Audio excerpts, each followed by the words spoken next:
Assalamualaikum warahmatullahi wabarakatuh. Innal hamdalillah wassalatu wassalamu ala sayyidina Rasulillah Muhammadin ibni Abdullah wa ala alihi wa sahbihi wa man walahu amma ba'd. Asyrul muslimin az-zumratus salihin, jemaah subuh sekalian yang saya hormati.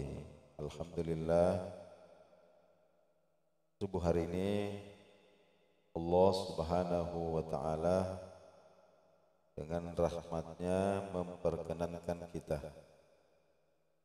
mengizinkan kita untuk ruku, sujud, mempersembahkan ibadah kita kepada Allah Subhanahu wa ta'ala.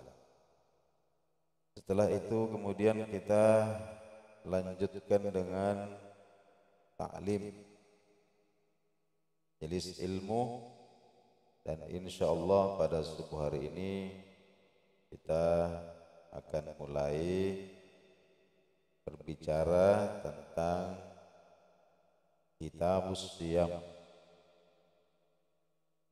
penjelasan tentang ibadah puasa sebagai wujud tarhib. Nah, tarhib ini sedikit ingin saya ulangi.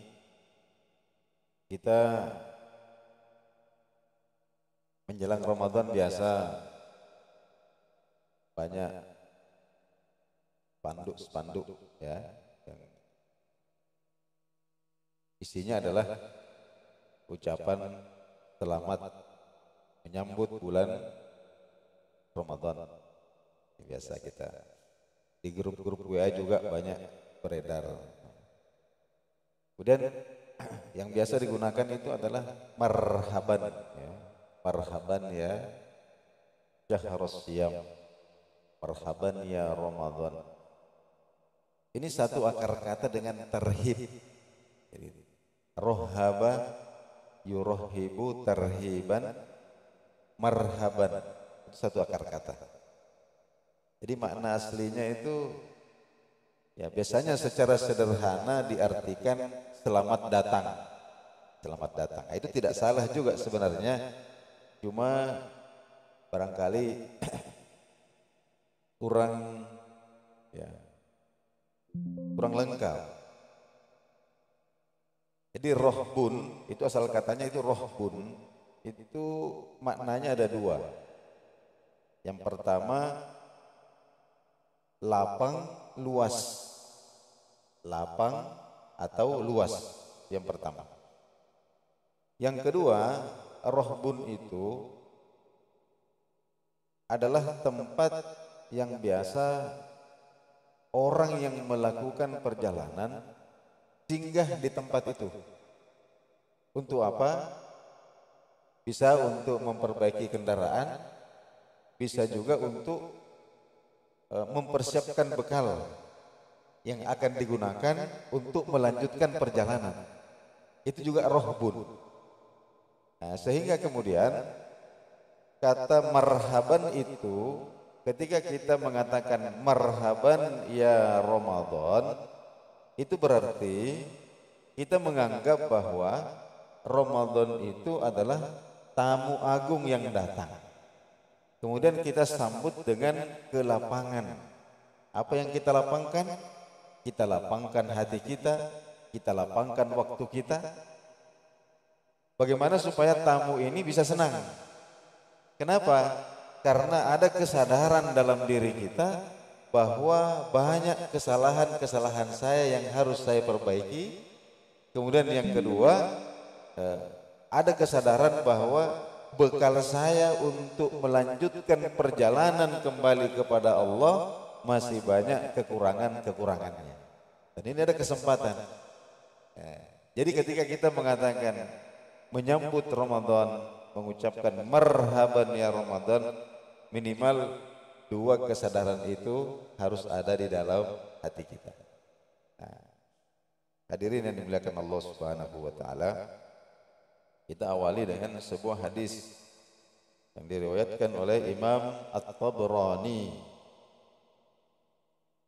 Rasulullah sallallahu alaihi wasallam menjelang datangnya bulan Ramadan pernah berdiri di hadapan para sahabat kemudian berkhutbah. Salah satu yang beliau sampaikan adalah Atakum Ramadhanu syahru barakah.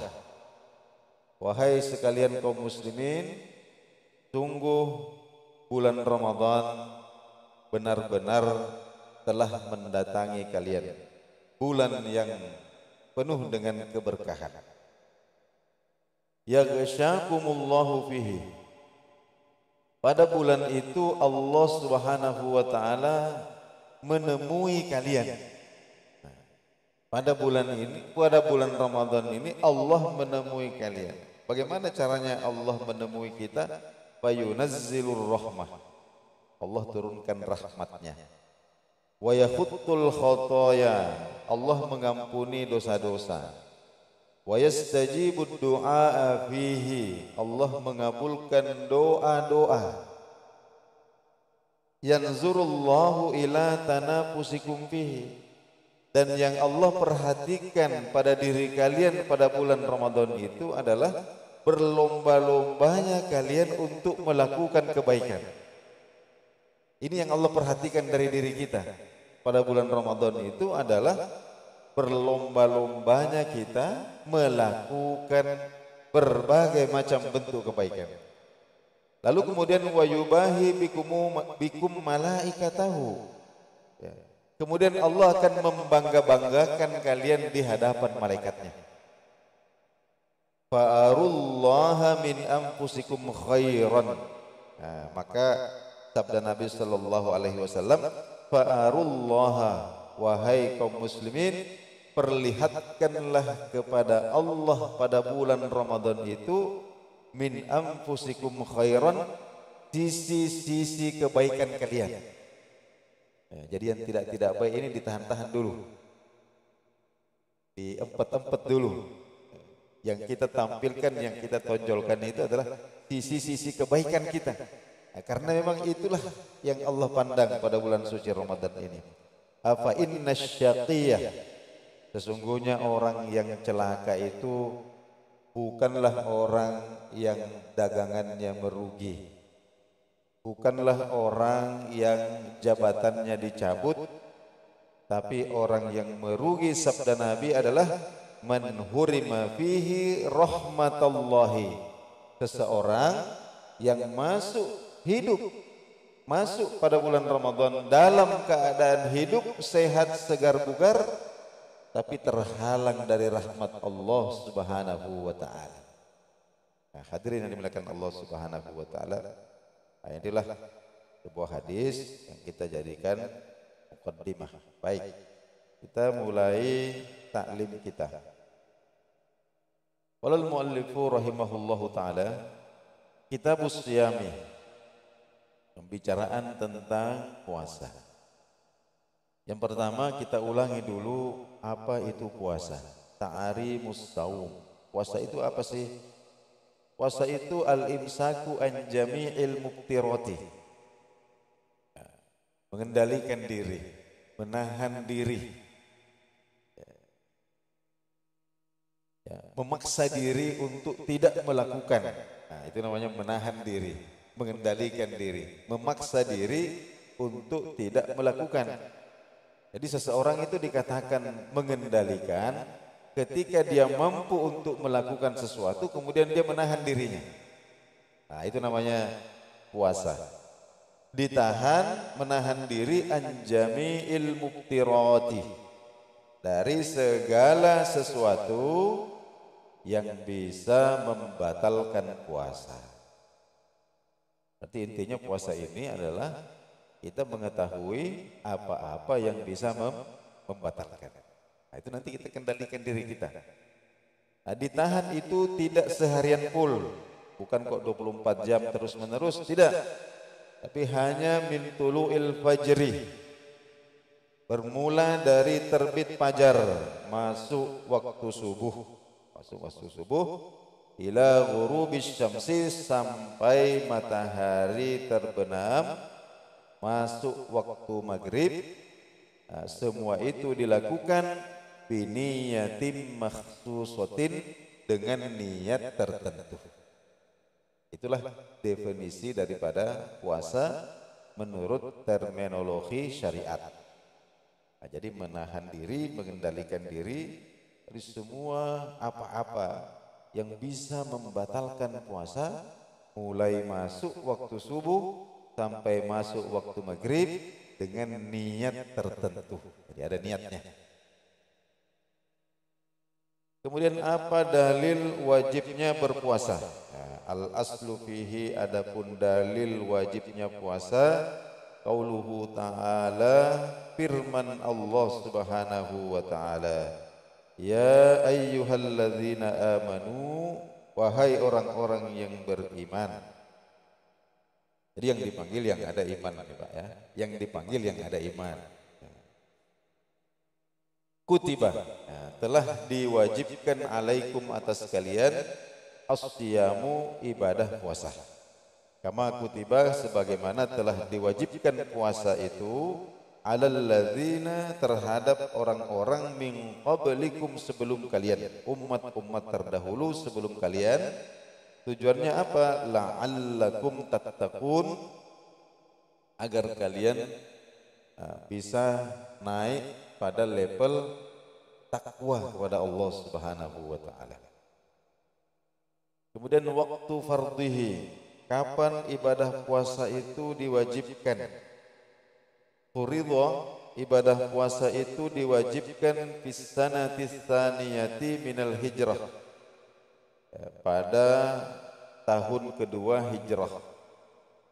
Nah, jadi masuk tahun kedua baginda Nabi Sallallahu Alaihi Wasallam di Madinah, barulah turun ayat yang mewajibkan ibadah puasa ini. Ayat ini turun fi syahri Sya'ban. Jadi perintah puasa ini turun fi syahri Sya'ban, pada bulan Sya'ban. Ya, seperti kita sekarang ini bulan Sya'ban. Wa qad shoma Rasulullah sallallahu alaihi wasallam tis'a ramadhanatin, ramadhanatin. Dan sepanjang hidupnya baginda Nabi sallallahu alaihi wasallam, beliau mendapatkan 9 kali Ramadan. Jadi selama hidup Nabi sallallahu alaihi wasallam, 9 kali Ramadan beliau berpuasa. Kullaha nawaqisun, yang mana hari-harinya ganjil. Ya, jadi 9 kali Ramadan ini semua hari-harinya ganjil, ya. Ai tis'atun wa ishrina yauman, ya, yakni 29 hari, illa wahidan fakamilun, kecuali 1 kali Ramadan harinya sempurna genap 30 hari. Baik, itu tentang puasa. Apa itu puasa? Apa dalil wajibnya puasa? Kemudian sejarah kapan diwajibkannya sudah kita jelaskan. Nah, sekarang muallif sedikit menjelaskan tentang syahrul Ramadan, bulan Ramadan. Ya. Huwa syahrut tasi'u. Jadi Ramadan itu adalah bulan ke-9. Bulan yang ke-9 minasyuhuril arabiyyati, dari bulan-bulan Arab. Dari bulan-bulan Arab. Ya, wa huwa afdhalus syuhur, yang mana Ramadan ini merupakan bulan yang paling utama. Nah, biasa disebut sayyidus syuhur, rajanya atau penghulunya bulan. Nah, tentu banyak alasan, ya. Para ulama ini menyebutkan diantaranya bahwa bulan Ramadan itu adalah bulan yang dipilih Allah Subhanahu wa ta'ala untuk menurunkan Al-Quran. Ya. Kemudian yang kedua, bulan Ramadan itu ada 1 malam yang nilainya sama dengan 80 tahun lebih, namanya Lailatul Qadar. Dan banyak lagi masiyah keistimewaan Ramadan ini. Kenapa dinamakan Ramadan? Ya, jadi orang Arab ini punya kebiasaan memberikan nama bulan, bukan cuma bulan, bahkan memberikan nama orang berdasarkan atau motifnya itu adalah peristiwa yang terjadi ketika itu. Ya, sama contoh Rabiul Awal. Nah, Rabiul Awal ini musim semi. Ya, musim semi yang pertama. Ya, karena di situ hawa sejuk, cuaca enak. Ada juga kita dengar Jumadil Ula. Nah, dari kata-kata jamat maknanya beku.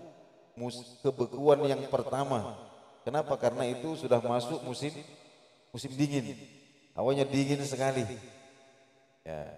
Nah, termasuk juga Ramadan ini. Wasummiya Ramadana, diberikan nama bulan Ramadan.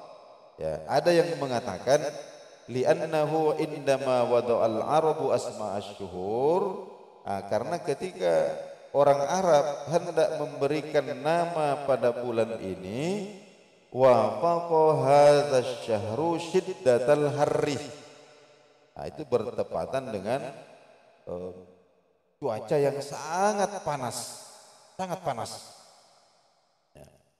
Fasammuhu Ramadan. Nah, sehingga orang Arab menamakan bulan itu dengan Ramadan. Minar ramdha'i, berasal dari kata ramdha, maknanya syiddatil harri, teramat sangat panas, terik. Wakila, ada juga yang mengatakan disebut bulan Ramadan li'annahu yarmiduz dzunub, karena bulan Ramadan itu yarmiduz dzunub ayyuharrikuha, akan membakar dosa-dosa sampai hangus betul. Membakar dosa-dosa sampai hangus. Hadirin yang dimuliakan Allah Subhanahu wa taala, inilah barangkali yang sempat kita kaji pada subuh hari ini sebagai pembukaan. Jadi apa itu puasa? Kita ingat-ingat dalilnya, surah Al-Baqarah ayat 183. Kemudian sejarah kapan diwajibkan, ya, kemudian penamaan, histori di balik penamaan bulan suci Ramadan. Itu barangkali catatan-catatan penting kita pada kesempatan subuh ini. Insya Allah besok subuh akan kita lanjutkan kembali. Kita tutup dengan doa kafaratul majlis. Subhanakallahumma wa bihamdik, asyhadu an la ilaha illa anta, subhanaka la ilaha illa anta, subhanaka astaghfiruka wa atubu ilaik. Wassalamu alaikum warahmatullahi wabarakatuh.